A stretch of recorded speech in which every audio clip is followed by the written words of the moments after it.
김동연 경기지사, 이재명 대표의 방탄에 동참하여 각종 경기도의 사업 자료도 제출하지 않으면서 경기도민이 아닌 이재명 방어에만 총력을 기울이는 모습을 보여주었습니다.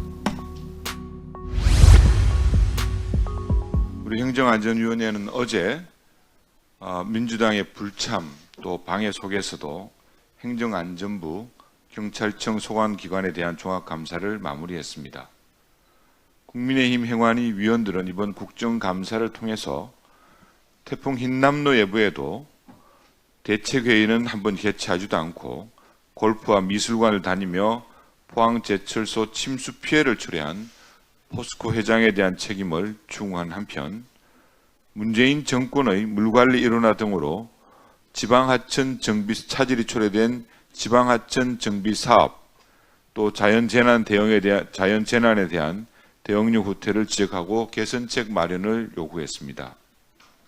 또한 이재명 대표와 김혜경 씨 그리고 그 측근들이 연루된 사건들에 대한 범죄 혐의에 대해서 경찰의 적극적 수사를 촉구하고 스토킹 등 사회적 약자 대상 범죄, 급증하는 마약 범죄 예방을 위한 대책 수립도 요구하였으며 전 정권에서 소쿠리 투표 등 편향적 부실 선거 관리로 논란이 되었던 중앙선거관리위원회에 대한 감사원 감사 수용 촉구와 함께 전기차, 초고층 건축물, 데이터 센터 화재에 대한 소방청의 효율적 대응을 주문했습니다.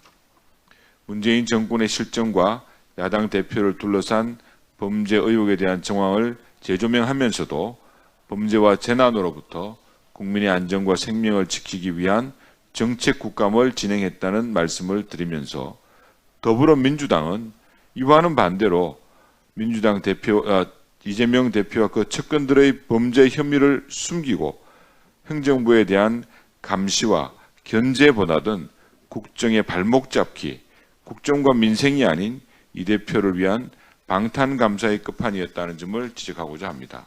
특히 지난 18일 경기도 국감에서는 김동연 경기지사, 민주당 소속 자치단체장입니다.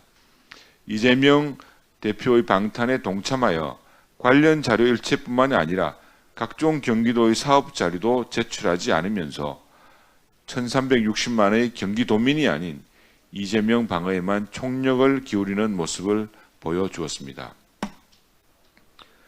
재선의 성남시장과 경기도지사를 하며